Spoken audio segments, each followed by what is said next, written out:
We didn't know anything going on in the world. We didn't have any means of communication. We didn't understand why we were there. They basically treated us like animals. The words written there were, "Dear God, please allow me to experience happiness one more time during my life." We became the story, and that was absolutely never our intention.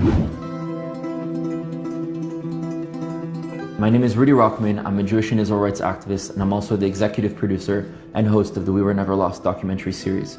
It's a series that is set to tell the stories, struggles, and aspirations of lesser known or disconnected communities of Jews around the world.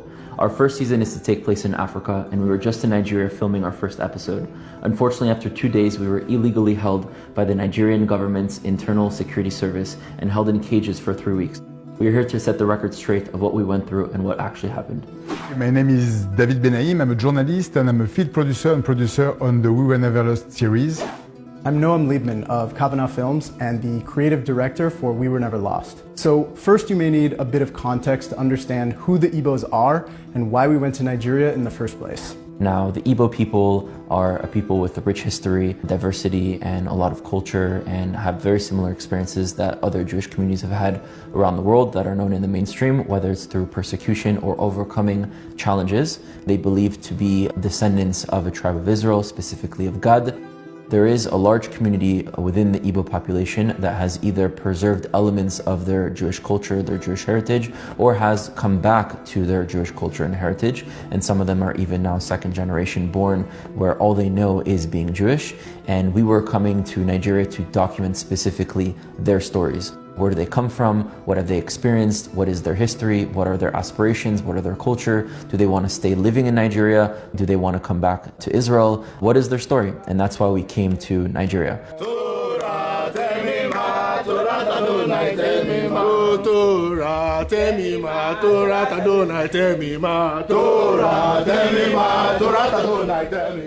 Okay, so starting from the beginning, we arrived in Nigeria and spent the first 2 days filming in a village called Ogidi. The amazing community that welcomed us with open arms, like cooked us food and introduced us to their way of living their Jewish life, the way they were praying every single morning. Even though we only had 2 days, we got to experience how charismatic, intelligent, hardworking, and knowledgeable in Torah that this community is. At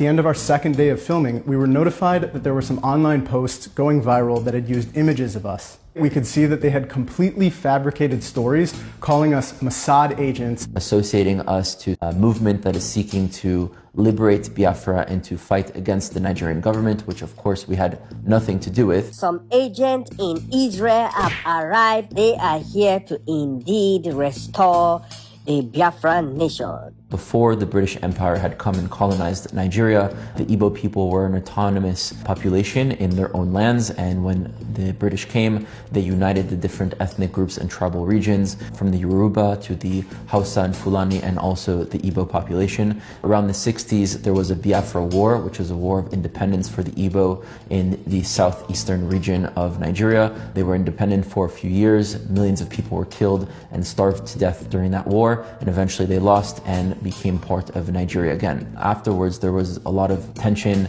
and bad blood between the communities, and the Hausa Fulani, which are the majority and those that are always in power, have been discriminating the Igbo population, and since then there are still movements that seek to separate from the rest of Nigeria. Now, apart from this political movement to achieve self-determination for the Igbo people, the reality is that the vast majority of the Igbos have nothing to do with fighting or physically pushing for the liberation of Biafra and are normal people living within Nigeria. These bloggers had seen we were bringing a Sefer Torah as a gift to the youth community and proceeded to make a fake claim that our efforts were connected to the separatist movement and that when a Torah arrives, it's a sign of their movement. This claim doesn't even make sense because there are already several Sefer Torahs throughout the region. The DSS decided to get involved. The DSS is the Secret Service, the Interior Defense of Nigeria. They show up at our hotel at 7 a.m. Friday morning with about 10 heavily armed men in black ski masks and tell us that we need to come with them. They took our phones, they took our passports, And they took our freedom for the following 20 days. Of course, we were coming in with no bad intentions and we were innocent the entire time, so we didn't think much of it. We thought that we'd just come in for an hour, answer some questions, would show them what we're about and what we were planning to do, and that would be able to continue and to proceed with the project. Eventually, they started taking us one by one and interrogating us in ways that they would just accuse us when asking a question of us being there for malicious reasons. Of course, we had nothing to hide, so we all answered with the truth that our project had nothing to do with any sort of political movement, that we were there to document the beautiful lives and the culture of the Igbo Jewish community in Nigeria.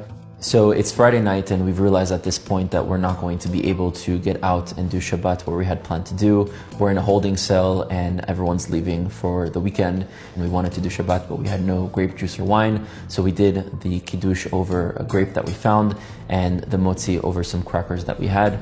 And this is how we spent our first Shabbat in Nigeria. Now, Rudy, David, and I know that we have embassies of 3 very powerful countries willing to fight for us, but this is not the case for Nigerians who get arrested. There was a non-Igbo man initially taken into custody with us, and when he asked our captors not to yell at us, the interrogator threatened him by saying, "I can make you disappear." This is the type of abuse of power we witnessed firsthand, and the realization that there's just no accountability for this injustice. 24 hours later, in the morning at 7 a.m. after sleeping on the floor, we were rushed into a van. They did not want to tell us where we would be. They did not want to tell us where we would go. They just said, get in the car. The drive was horrendous, very dangerous, driving extremely fast, almost intentionally trying to sort of intimidate people by driving in their directions in order for them to be afraid. A lot of us were afraid for our lives. We had no clue if the world knew that we were taken. We could not communicate with anyone. After 9 hours of non-stop dangerous driving, we were dropped off at the DSS headquarters in Abuja and brought to a caged holding cell. And when we say cage, we mean literally a cage. It was a circular room that you can maybe take 3 or 4 steps in each direction, behind bars. And then we asked our captors, "Are we under arrest?" They said no. "Are we being detained?" They say no. So we tell them we refuse to willingly enter this cage. For about 20 minutes, they stood around not knowing what to do because they didn't have the authority to put their hands on us. Eventually, another officer comes in, screaming at his men that they're embarrassing him, and orders them to physically throw us in the cage. First 5 nights we didn't have lights, we didn't have AC, it was dark, it was hot. No furniture, no beds, we're forced to sleep on the tile floor. We were sweating, there were bugs, there were bottles of urine all over, it smelled very bad. The cage itself looked like what you could imagine in Hollywood movies, besides it was not a film. We were living it completely. In the morning, when the sunlight finally illuminated the room, we saw writing all over the walls from previous prisoners.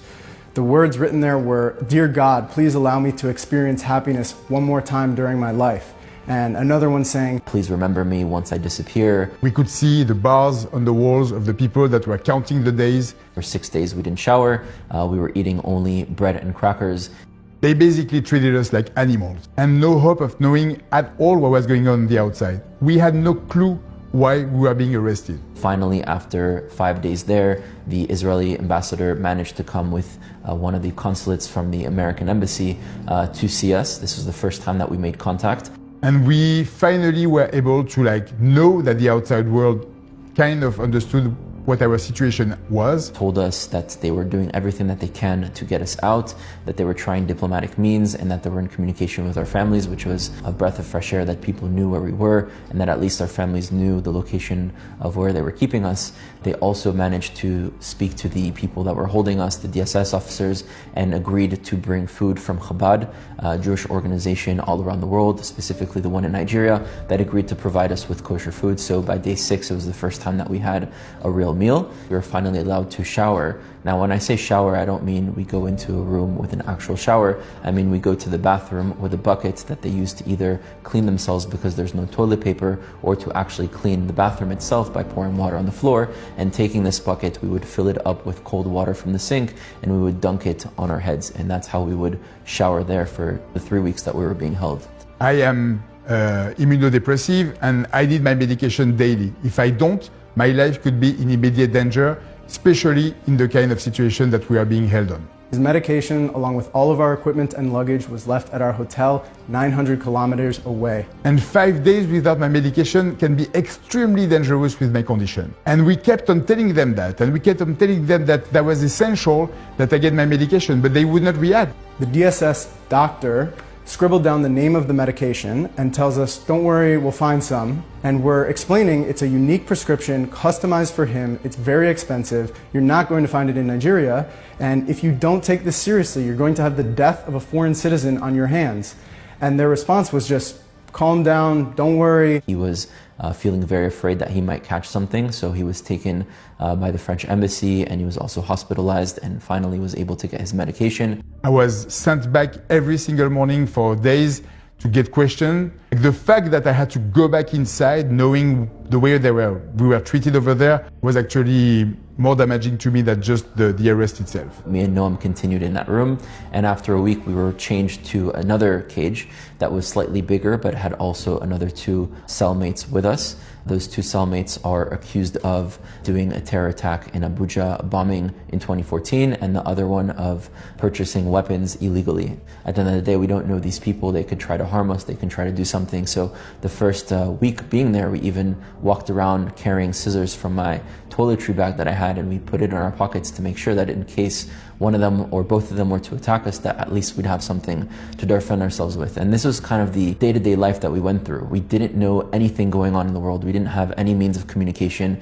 We didn't understand why we were there. Several times me and Noam looked at each other and were like, how did we get here? Accused of all sorts of things, not even officially charged or arrested, so we don't even have human rights to lawyers in horrible and horrendous conditions, and we just couldn't understand how our lives ended up here at that moment. We knew that Nigeria's own laws state that when someone is brought in as a suspect, the DSS has 48 hours to arrest or release them. They interviewed us for hours on end, took written and video recorded statements, they hacked our phones, they did literally everything in their power to try to find one shred of evidence they could use against us for an arrest.